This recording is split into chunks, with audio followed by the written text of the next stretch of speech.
प्रणाम dear students. आज का टॉपिक है allotropic form of carbon. Our today's topic is allotropic form of carbon. So सबसे पहले बेटा, what is meaning of allotropy? Allotropes होते क्या हैं? What is the meaning of allotropes? तो एलोट्रोप्स जो है बेटा, इसमें कोई भी एक एलिमेंट होता है और वो एलिमेंट एग्जिस्ट करता है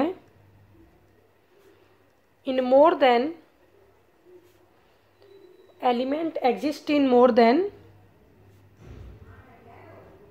one form. Element exist in more than one form, but each form has,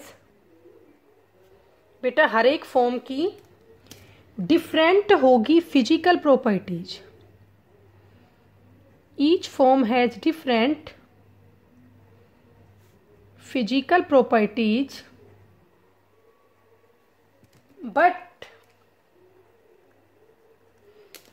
identical chemical properties.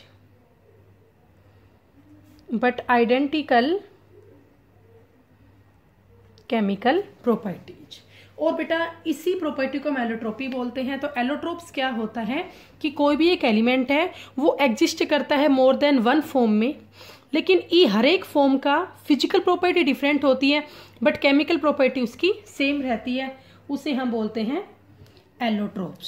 सो अब हम यहाँ बात करते हैं कार्बन के एलोट्रोपिक फॉर्म का। तो जो कार्बन आपका है और जो कार्बन के एलोट्रोप्स है वो दो फॉर्म में एग्जिस्ट करते हैं। Allotrope of carbon exist in the two form. First form is crystalline, second form is amorphous. अब बेटा अगर आपको ध्यान हो, हमने पिछले टॉपिक्स में क्लास में ही पढ़ा था crystalline solid and amorphous solid. इनका परफेक्ट 3D स्ट्रक्चर होता है, इनका नहीं होता है। ठीक है, तो जो आपके क्रिस्टलाइन सॉलिड्स हैं ये तीन टाइप के होते हैं। First one is diamond, second is graphite, third is fullerenes. ठीक है, these are the three allotropes of carbon in crystalline forms, diamond, graphite and fullerenes. और अगर बेटा मैं बात करती हूँ अमोर्फस फॉर्म की, तो अमोर्फस फॉर्म में ये एग्जिस्ट करता है थ्री फॉर्म में ही। पहली फॉर्म इसकी होती है लैंप ब्लैक, सेकंड फॉर्म है चारकोल और इसकी थर्ड फॉर्म है कोल। अमोर्फस फॉर्म में जो कार्बन के एलोट्रोप्स है वो तीन तरह से एग्जिस्ट करते हैं, lamp black, charcoal and coal. अब बेटा चारकोल की बहुत सारी टाइप होती है, जैसे एक होता है वुड चारकोल, एक होता है सुगर चारकोल, एक होता है एनिमल चारकोल। तो जो कार्बन है इसके दो तरह के एलोट्रोप्स होते हैं, क्रिस्टलाइन और अमोर्फस। एलोट्रोप क्या होता है कि एक ही एलिमेंट है लेकिन वो एक से ज्यादा फॉर्म में एग्जिस्ट करता है। जैसे कार्बन ही है वो दो फॉर्म में एग्जिस्ट करता है, क्रिस्टलाइन फॉर्म में और अमोर्फस फॉर्म में। दोनों फॉर्म के अंदर फिजिकल प्रॉपर्टीज है वो डिफरेंट होती है बट जो केमिकल प्रॉपर्टीज है वो सेम होती है, उसी को हम बोलते हैं एलोट्रोप्स। ठीक है, तो बेटा अब हमें डिटेल्ड यहाँ पर पढ़ना है। अब जो ये फुलरीन्स है ना, ये रिसेंटली आपका डिस्कवर्ड हुआ है 1985 में। तो अब हमें टॉपिक पढ़ने हैं crystalline allotrope form of carbon. तो हम तीनों यहाँ पर फॉर्म पढ़ेंगे, डायमंड की, फुलरीन्स की और ग्रेफाइट की। तो सबसे पहले हम यहाँ पे शुरू कर रहे हैं diamond.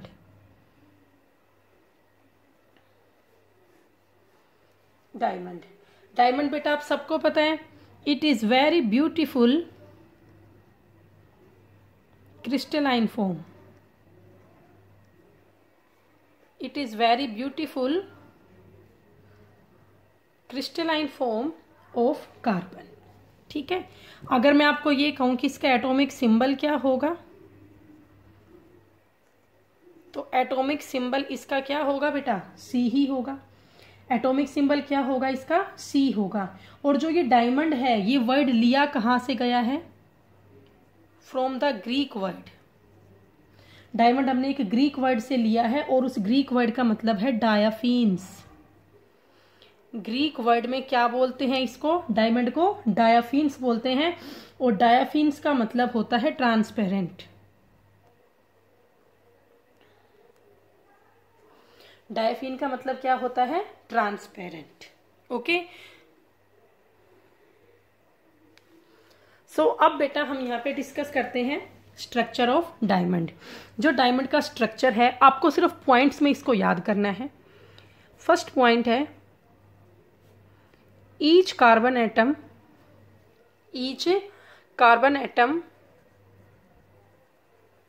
Attached to 4 another carbon atom. बेटा डायमंड का स्ट्रक्चर हम डिस्कस कर रहे हैं तो पॉइंट्स में आपको इसको पढ़ाऊंगी। फर्स्ट पॉइंट है यहाँ पे जो हर एक कार्बन एटम है वो अटैच होता है 4 अनदर कार्बन एटम के साथ। किसकी हेल्प से? By single covalent bond. बीच में सिंगल बॉन्ड है और कैसी बॉन्डिंग है? कोवलेंट बॉन्डिंग है। थर्ड पॉइंट, 3 डायमेंशनल स्ट्रक्चर में अरेंज होते हैं। 3 डायमेंशनल स्ट्रक्चर में ये अरेंज होते हैं। अब बेटा कार्बन का स्ट्रक्चर कुछ ऐसा होता है, ये डॉट से मैंने कार्बन एटम दिखाया है। इस कार्बन एटम से 4 कार्बन एटम और जुड़े होते हैं, 1 2 3 4। इस तरह से हर एक कार्बन एटम से 4 कार्बन एटम आपस में जुड़े हुए हैं।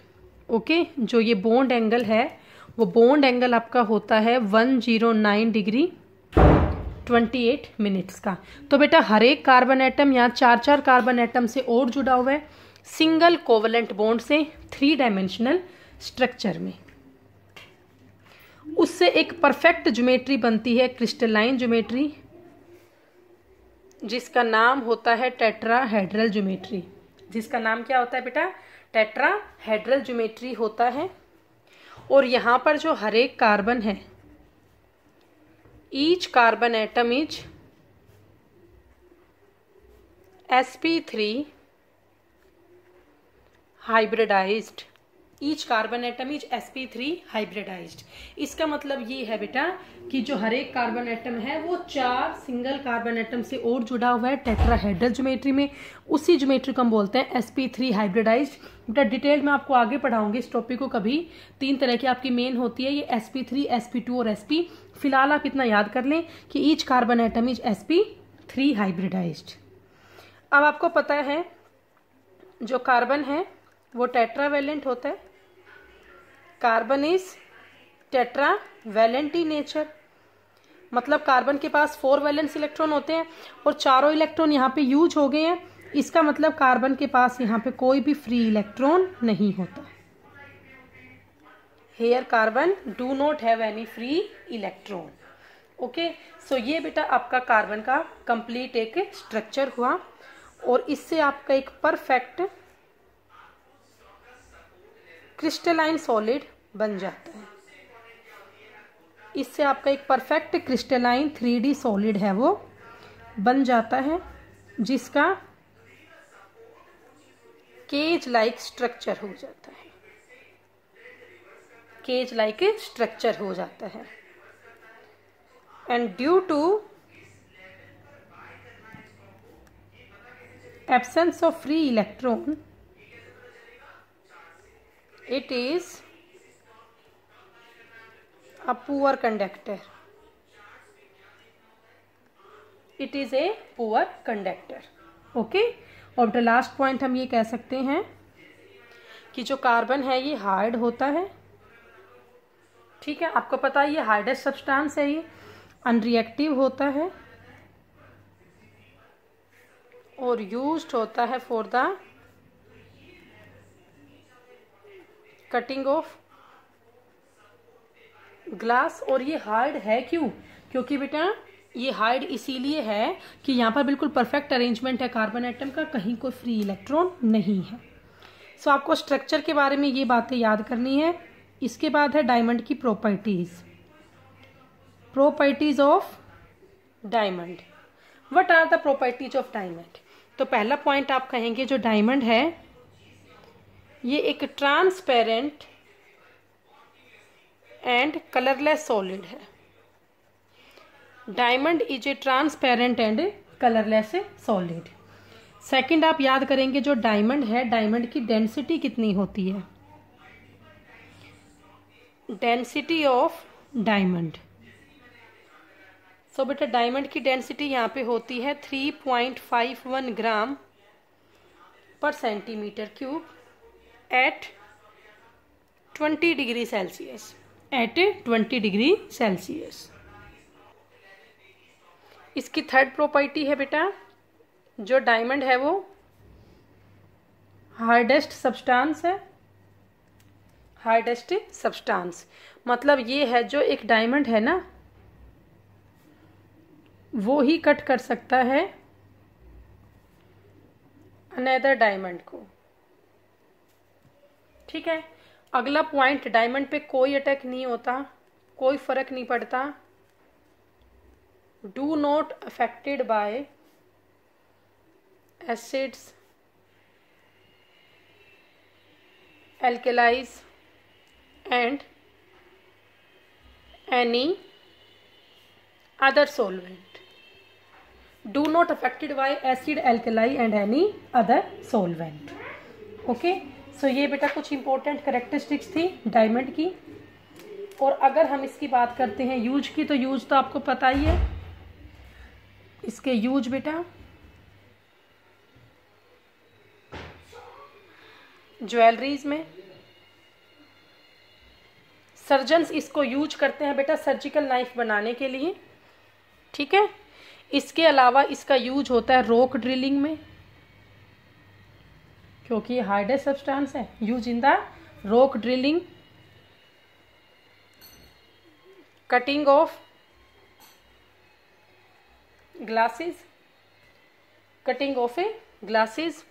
साथ में इससे बनता है हाई प्रिसीजन थर्मोमीटर, जो एकदम प्रिसाइज रिजल्ट दे, बिल्कुल accurate. High precision thermometer. Okay, so ये बेटा आपके सारे यूज है किसके, डायमंड के। इसी के साथ आपका पहला जो क्रिस्टलाइन एलोट्रोप है कार्बन का डायमंड, वो कंप्लीट होता है। अब हम पढ़ेंगे सेकंड, और सेकंड है आपका ग्रेफाइट। सेकंड है आपका ग्रेफाइट। तो बेटा ग्रेफाइट का स्ट्रक्चर आप समझिए। ग्रेफाइट भी क्या है, एलोट्रोप ऑफ कार्बन ही है। Graphite is also allotrope of carbon. Okay, अब जो ये ग्रेफाइट है ये लिया कहाँ से गया है, तो इसको भी हमने एक ग्रीक वर्ड से लिया है, और वो ग्रीक वर्ड यहाँ पर क्या है, ग्राफीन। और ग्राफीन का मतलब क्या होता है, टू राइट। तभी तो ग्रेफाइट को हम यूज करते हैं as a lead in pencils. तो इससे इसका नाम पड़ा है बेटा ग्रेफाइट। तो अब हम बात करते हैं ग्रेफाइट के स्ट्रक्चर की। देखिए बेटा ग्रेफाइट का स्ट्रक्चर कैसा होता है। ग्रेफाइट के स्ट्रक्चर में हर एक कार्बन एटम, मान लीजिए ये आपका एक कार्बन एटम है, ये 3 कार्बन एटम के साथ और जुड़ा होता है, 1, ठीक है,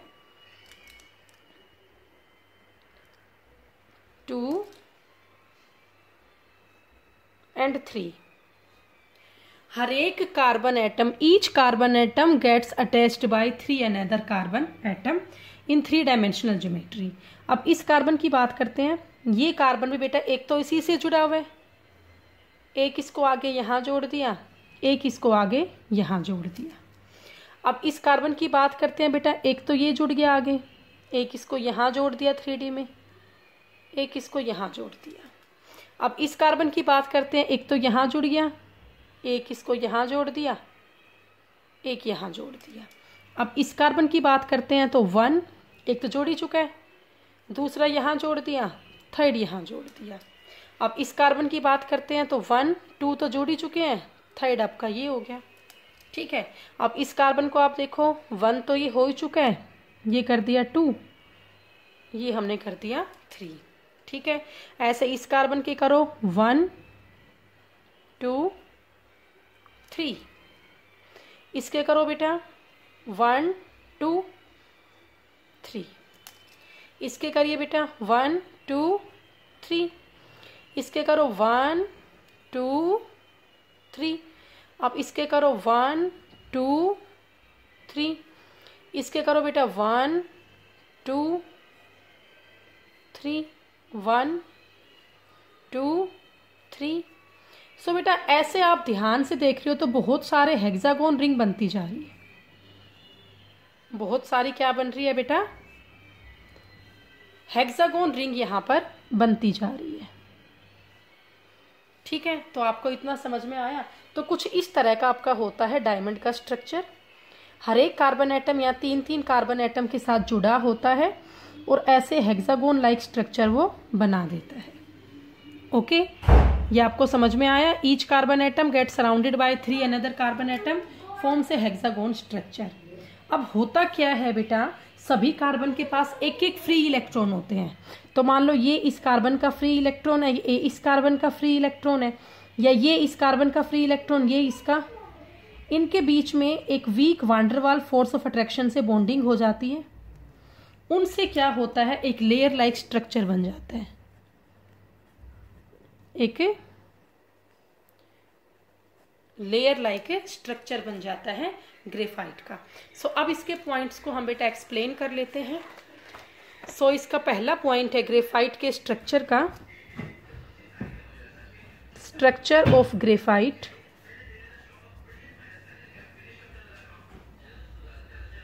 सो इसका पहला पॉइंट आप देखें बेटा, each carbon atom attached to, या आप बोल सकते हो bonded to 3 another carbon atom. Each carbon atom bonded to 3 another carbon atom. वहां 4 था, यहाँ पे 3 है। सेकंड पॉइंट, यहाँ पे हर एक कार्बन sp2 हाइब्रिडाइज्ड है। Here each carbon atom is sp2 hybridised. यहां भी आपके बन रहे हैं सिंगल कोवलेंट बॉन्ड, और यहां पर हर एक कार्बन जो है each carbon forms 3 single covalent bond. ठीक है, और कैसे पैटर्न, किस पैटर्न में जुड़ते हैं, ये हेक्सागोनल पैटर्न में अरेंज होते हैं in parallel planes. Hexagonal pattern इनका होता है इन द पैरेलल प्लेन्स। ठीक है, इसके अलावा बेटा यहाँ पर एक लेयर लाइक स्ट्रक्चर अराइज होता है, ए लेयर लाइक स्ट्रक्चर। ठीक है, नेक्स्ट पॉइंट, जो हर एक कार्बन एटम है, each carbon atom contains a free electron. ठीक है, due to presence of free electron it is a good conductor of heat and electricity. It is a good conductor of heat and electricity, and due to layer like structure it is slippery and used to making lead of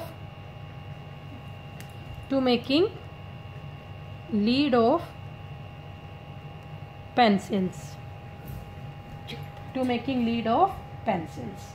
ठीक है। और बेटा last point, जो graphite है वो soft होता है and slippery होता है इन द नेचर। तो ये सब बेटा आपकी डिटेल हुई ग्रेफाइट के स्ट्रक्चर के बारे में। ओके, इसी में इसकी कुछ स्ट्रक्चर के साथ साथ आपकी प्रॉपर्टीज भी यहाँ पे आ गई है। सो अब इसके हम यूज देख लेते हैं। तो इसका पहला यूज तो ये है, it is a very good conductor, इसीलिए इसकी हेल्प से हम इलेक्ट्रोड बनाते हैं। क्या बनाते हैं? इलेक्ट्रोड। सेकंड इसका यूज है, यूज एज ए लुब्रिकेंट। आपको पता है ना लुब्रिकेंट क्या होता है? जो फ्रिक्शन कम करता है। जैसे बेटा ऑयल है, किसका काम करता है? लुब्रिकेंट का। ग्रीस है, किसका काम करती है? लुब्रिकेंट का। तो ग्रेफाइट को भी हम यूज करते हैं as a lubricant for the heavy machines. ये तो हो ही गया है use in the lead of pencils. इसके अलावा बेटा इससे बैटरीज बनती है, इलेक्ट्रिकल फर्नेस बनते हैं, साथ में ये यूज होता है as a moderator, use as a moderator in nuclear reactor. बेटा मॉडरेटर का मतलब जो स्पीड को कम करे, कंट्रोल रखे, उसे हम बोलते हैं मॉडरेटर। और साथ में बेटा लास्ट ये आपका काम आता है फॉर मेकिंग क्रूसिबल्स। बेटा क्रूसिबल्स आपकी क्या होती है? ग्लास की एक तरह की ट्यूब्स होती हैं जो हाई टेम्परेचर के ऊपर भी रेजिस्ट करती है। साथ में इससे बनती है प्रिंटर इंक, प्रिंटर की इंक हुई, ब्लैक इंक हुई या ब्लैक आपका पेंट हुआ। ये सब भी किससे बनता है? आपका ग्रेफाइट से बनता है। और ये मेल्ट होता है हाई टेम्परेचर पे। इसका काफ़ी हाई टेम्परेचर पे होता है मेल्टिंग पॉइंट। वो टेम्परेचर इसका कितना होता है? 3730 डिग्री सेल्सियस, 3730 डिग्री सेल्सियस। और अगर मैं इसकी बात करूं डेंसिटी की, तो इसकी डेंसिटी होती है बेटा 2.26 ग्राम पर सेंटीमीटर क्यूब, 2.26 ग्राम पर centimetre cube at 20 degree Celsius. तो बेटा इसी के साथ आपका टॉपिक पूरा हुआ ग्रेफाइट का भी। कल इसी टॉपिक को आगे हम कंटिन्यू करेंगे और कल हम टॉपिक पढ़ेंगे फुलरीन्स का। तब तक आप यहाँ तक का पूरा टॉपिक पढ़ लें, इनके नोट्स बना लें, इनको बुक में से रीड कर लें। Thank you so much.